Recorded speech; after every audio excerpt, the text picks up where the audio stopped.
Baik, bismillahirrahmanirrahim. Assalamualaikum warahmatullahi wabarakatuh. Alhamdulillah kita bisa bertemu lagi di kesempatan kali ini. Semoga dalam keadaan sehat walafiat semuanya. Baik bagi teman-teman sekalian, bagi para penonton dan pemirsa yang menyaksikan video saya saat ini. Semoga kita semua Allah lindungi daripada wabah corona saat ini. Ya baik teman-teman, di sini saya akan memperkenalkan diri saya terlebih dahulu. Ya izin memperkenalkan, nama saya Muhammad Rizky Salam. Saat ini saya kuliah di kampus TAI Samarinda. Alhamdulillah untuk saat ini saya semester 4 prodi PGMI. Dan sekarang saya akan mempresentasikan bagaimana sih pembelajaran atau ruang lingkup daripada pembelajaran PKN MI. Jadi teman-teman sekalian, mungkin banyak atau mungkin guru-guru yang khususnya baru mempelajari daripada PKN. Apa sih itu PKN? Kemudian bagaimana sih cara mempelajari PKN? Kemudian apa aja sih yang ada di pembelajaran PKN itu? Nah, sehingga beberapa menit ke depan kita akan mempelajari daripada ruang lingkup PKN MI ini. Sehingga kita sudah mempunyai daripada tujuannya mau kemana, kemudian kita mau menyampaikan apa, sehingga apa yang harus dipelajari oleh anak-anak akan paham. Nah, maka itu teman-teman sekalian, kita dan saya juga butuh support dari kalian, saya butuh dukung dari kalian. Maka daripada itu ketika memang ada kesalahan, namanya kita manusia, jelas dong gitu kan, kita bukan malaikat yang memang nggak ada kesalahan gitu kan. Oke teman-teman, di sini saya akan mempresentasikan daripada pembelajaran PKN MI. Semoga bermanfaat, insyaallah. Bagaimana selanjutnya? Ikuti terus kami. Syukran.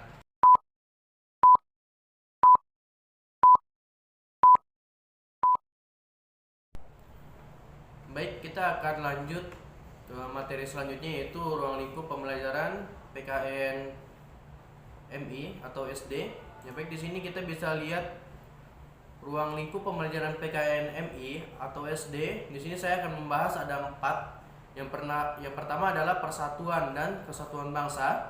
Kemudian yang kedua adalah norma, hukum dan peraturan. Kemudian yang ketiga ada HAM. Apa itu HAM?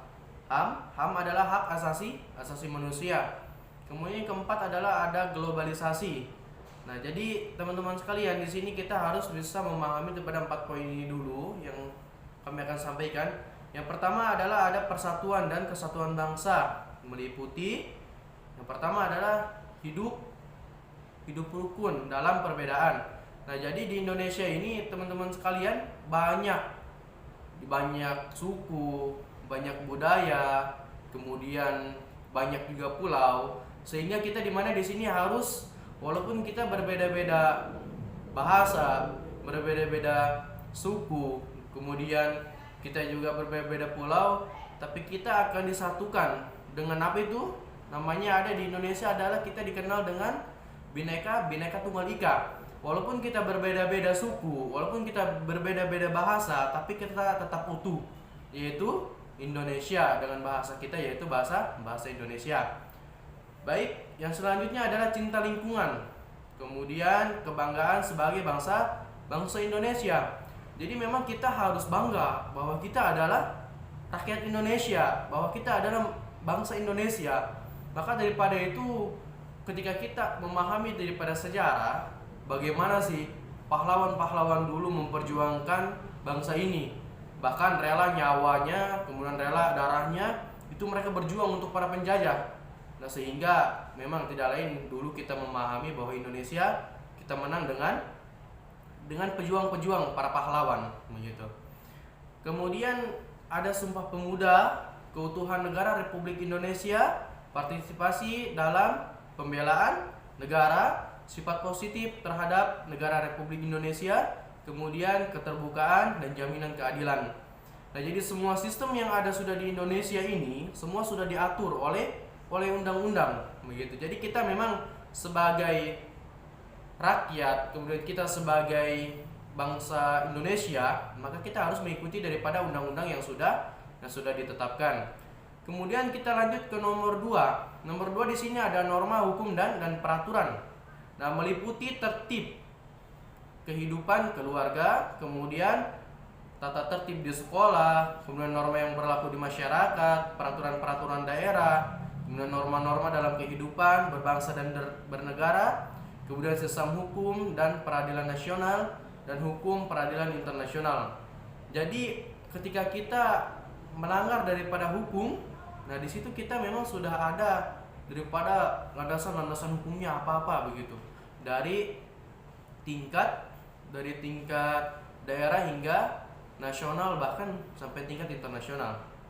Baik, kemudian teman-teman di sini ada juga yang ketiga adalah hak asasi manusia.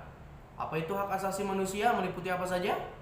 Nah, jadi untuk hak asasi manusia ini meliputi hak dan kewajiban anak, kemudian hak kewajiban anggota masyarakat, kemudian instrumen nasional dan internasional HAM, kemudian memajukan penghormatan dan perlindungan HAM.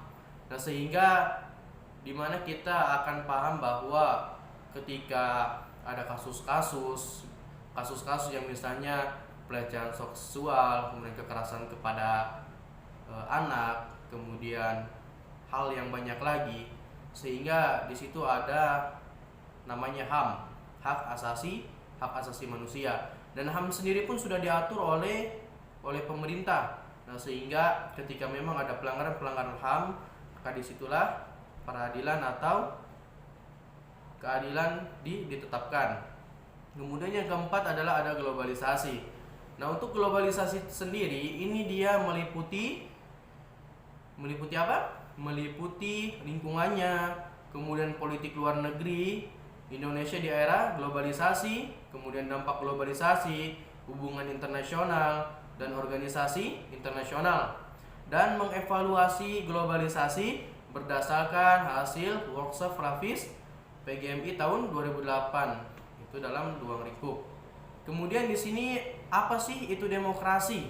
Nah, jadi teman-teman di sini kita harus paham apa sih itu demokrasi gitu ya. Nah, jadi demokrasi adalah sistem pemerintahan di mana mayoritas rakyat berusia dewasa turut serta dalam politik atau dasar sistem perwakilan yang kemudian menjamin pemerintah mempertanggungjawabkan setiap tindakan dan keputusan. Nah, maka di Indonesia ini memang kita memakai daripada sistem demokrasi. Nah, kemudian ada juga di sini demokrasi konstitusional. Apa sih itu gitu kan demokrasi konstitusional ini? Nah, jadi demokrasi konstitusional ialah gagasan bahwa pemerintahan yang demokratis adalah pemerintahan yang terbatas kekuasaannya dan tidak membenarkan bertindak sewenang-wenang terhadap warga negaranya. Nah, jadi di sini memang kita jangan sampai bahwa seorang pemimpin adalah seorang penguasa kemudian bisa mengatur semuanya. Nah, bukan, tapi di sini seorang pemimpin bisa mengayomi masyarakatnya, bisa memberikan hak-hak masyarakatnya, dan kita sebagai rakyat maka kita harus bisa mengikuti atau mentaati daripada peraturan-peraturan yang sudah ditetapkan oleh negara.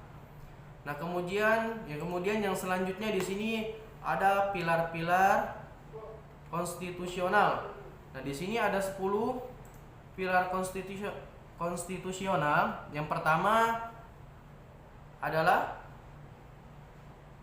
demokrasi yang berketuhanan yang Maha Esa. Nah, di sini adalah ada demokrasi yang berketuhanan yang Maha Esa. Kemudian yang kedua, demokrasi menjunjung hak asasi manusia, atau tadi yang saya bilang adalah HAM, gitu ya, hak asasi manusia. Kemudian yang ketiga, demokrasi yang mengutamakan kedaulatan rakyat. Nah, jadi sistem daripada kita ini adalah sistem demokrasi, sehingga kita defaulting, gitu kan, ketika kita seperti kemarin kita mengikuti daripada presiden, gitu kan, ada nomor urut 1 dan 2, sehingga kita sebagai rakyat Indonesia, bangsa Indonesia, kita ada hak kita untuk memilih siapapun itu presidennya. Dan kemudian ketika suara yang paling terbanyak, nah maka disitulah kita memilih bahwa yang suara terbanyak adalah presidennya. Kemudian yang keempat, demokrasi yang didukung oleh kecerdasan. Nah, kemudian yang kelima, demokrasi yang menetapkan pembagian kekuasaan negara. Kemudian yang keenam, demokrasi yang menjamin otonomi daerah. Kemudian yang ketujuh, demokrasi yang menerapkan konsep negara hukum. Yang kedelapan, demokrasi dengan peradilan yang merdeka dan tak memihak. Kesembilan, demokrasi dengan kemakmuran negara dan kesejahteraan. Yang kesepuluh, demokrasi yang berkeadilan sosial. Nah, ini adalah pilar-pilar demokrasi konstitusional. Nah, kemudian kita lanjut di slide selanjutnya, macam-macam norma dalam kehidupan. Nah, jadi teman-teman sekalian, di sini kita ada 5 macam norma di dalam kehidupan keseharian kita.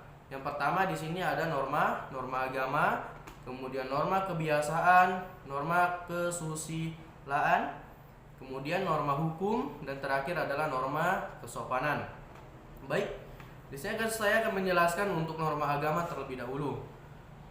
Yang pertama, norma agama merupakan norma yang berdasarkan ajaran agama dan berasal dari Tuhan Yang Maha Esa.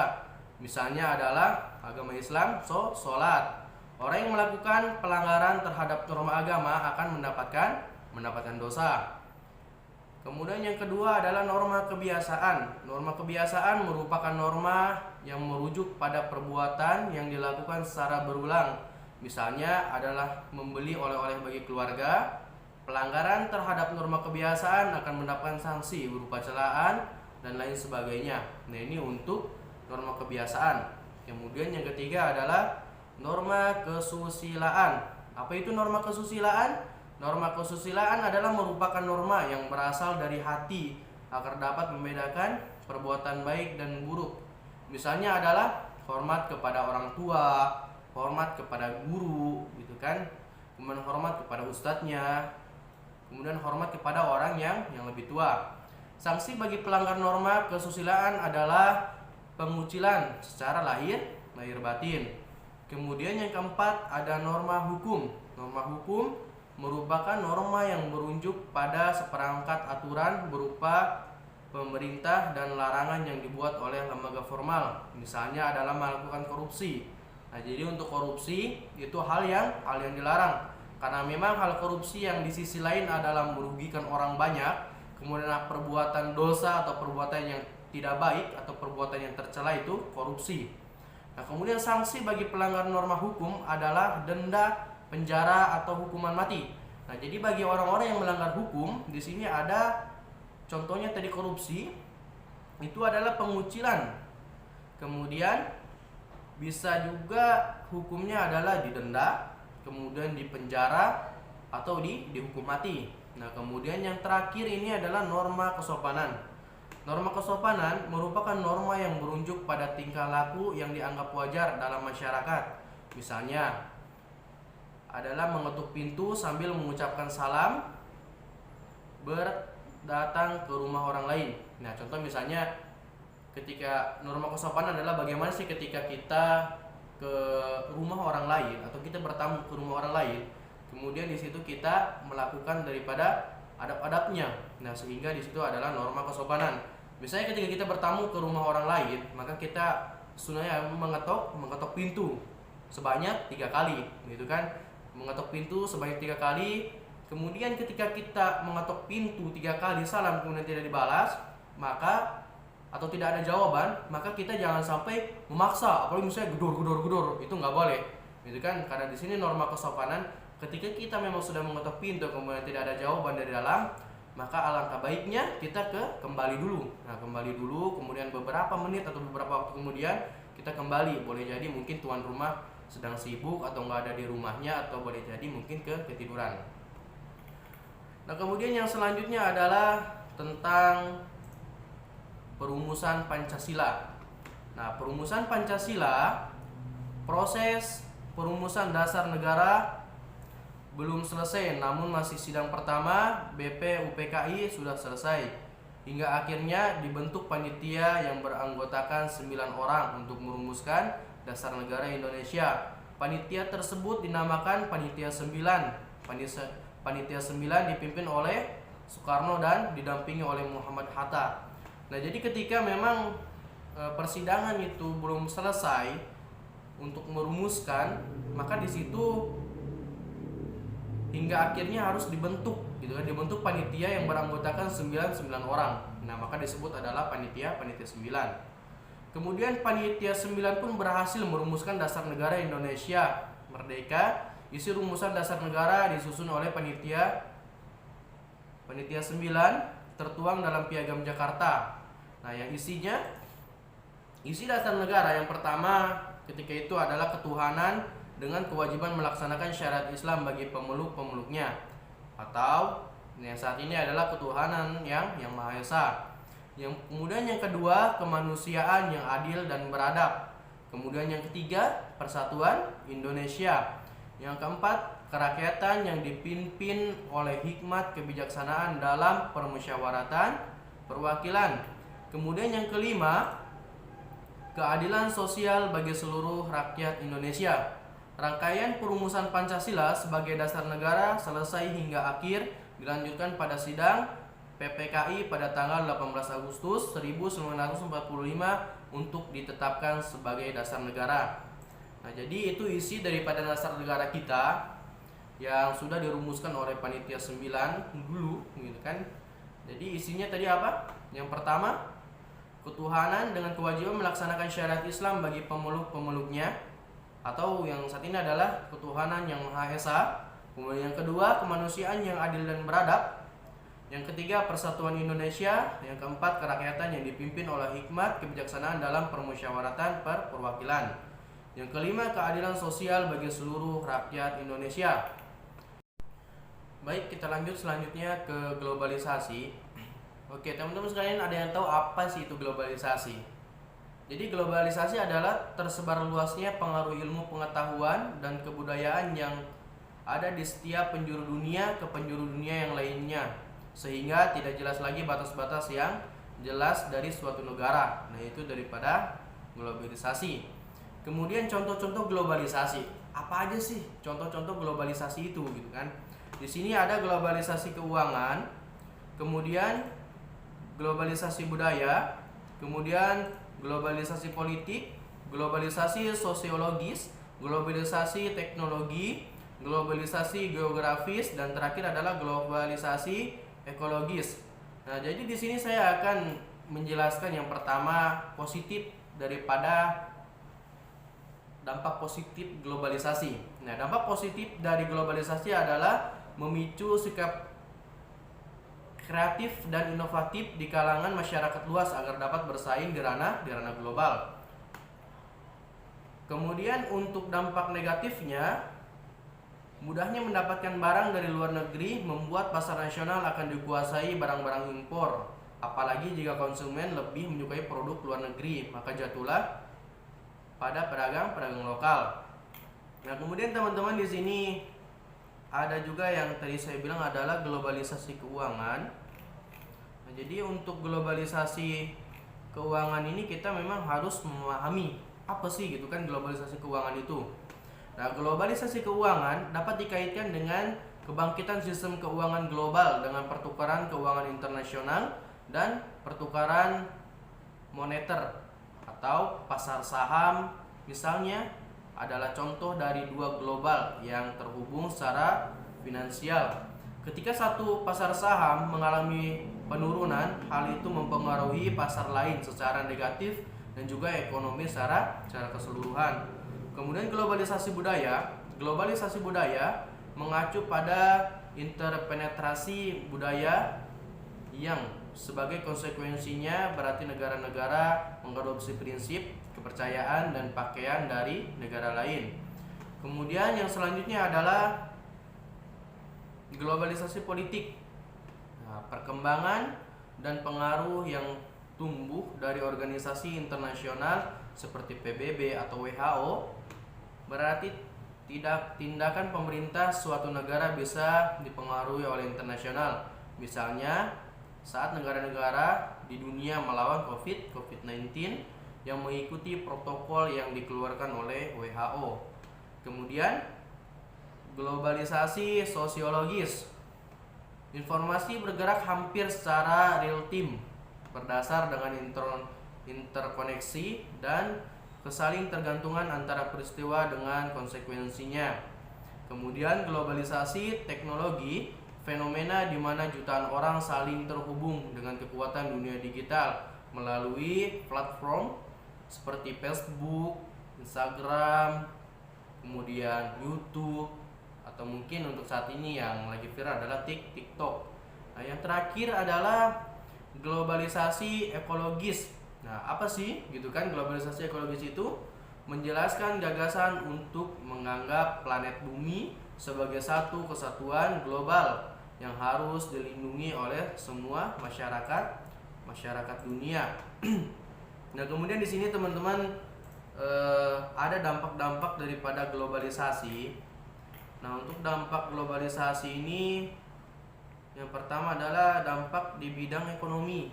Jadi untuk dampak di bidang ekonomi, globalisasi memberikan dampak di bidang ekonomi, adanya dampak positif atau juga dampak negatif.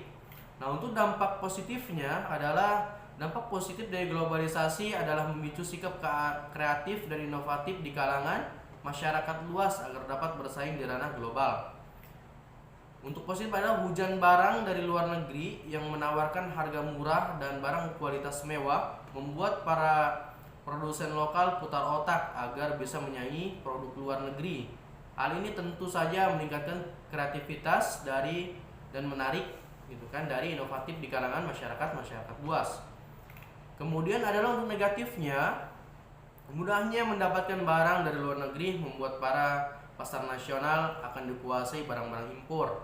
Apalagi jika konsumen lebih menyukai produk luar negeri, maka jatuhlah pedagang lokal. Kemudian yang kedua adalah dampak di bidang sosial budaya. Nah, dampak globalisasi di bidang sosial budaya seperti halnya di bidang ekonomi, di bidang sosial juga akan dampak yang diberikan oleh globalisasi ini. Yang pertama adalah dampak positifnya, mengubah pola pikir masyarakat semula kuno jadi modern. Orang-orang yang zaman dahulu dikenal berpikiran kuno wajar karena akses mereka ke luar negeri terbatas. Sementara zaman sekarang informasi apapun dari manapun mudah didapatkan, maka pola pikir masyarakat pun berubah menjadi modern. Iya betul, mungkin di zaman dulu kita kan tidak mengerti bahwa handphone yang terbaik dulu saat itu ya belum ada layar sentuh gitu kan. Bahkan untuk sekarang bahkan nyaris semua handphone nggak ada untuk keyboardnya. Bahkan sekarang semua handphone mungkin sudah saking modernnya sudah layar sentuh semuanya full layar. Kemudian untuk dampak negatifnya dari dampak globalisasi di bidang sosial budaya, jika gagal memahami modernisasi akan mengakibatkan seperti kenakalan remaja akibat meniru tayangan di dunia maya. Kemudian berseliwerannya tayangan di TV atau internet membuat remaja menerima dengan mudah menyerap hal negatif. Mungkin teman-teman bisa paham bahwa untuk sekarang saja ketika misalnya kita membuka sosmed, baru kita membuka di situ sudah ada iklan-iklan yang memang cukup negatif begitu kan, sehingga pemikiran-pemikiran dari anak muda, pemikiran-pemikiran dari remaja saat ini sudah terganggu dengan hal-hal yang ada di globalisasi itu, sehingga apa yang mereka lihat itu memang cukup mengkhawatirkan dengan dunia saat ini. Bahkan anak kecil pun saat ini sudah diperbolehkan pegang HP. Ya, memang ketika anak kecil boleh memegang HP pasti lost control dari orang tuanya. Ya baik teman-teman sekalian, mungkin itu penyampaian singkat dari saya. Jika ada salah mungkin atau hilaf daripada penyampaian presentasi ini, saya memohon maaf jika ada salahnya, karena memang kami masih dalam tahap belajar. Memang kami harus masih dalam ada perbaikan-perbaikan, dan disinilah kami masih kurang daripada ilmu yang kami miliki.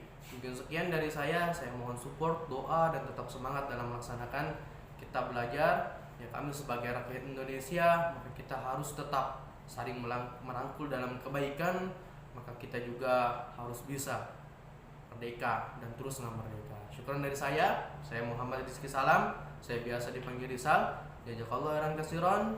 Assalamualaikum warahmatullahi wabarakatuh.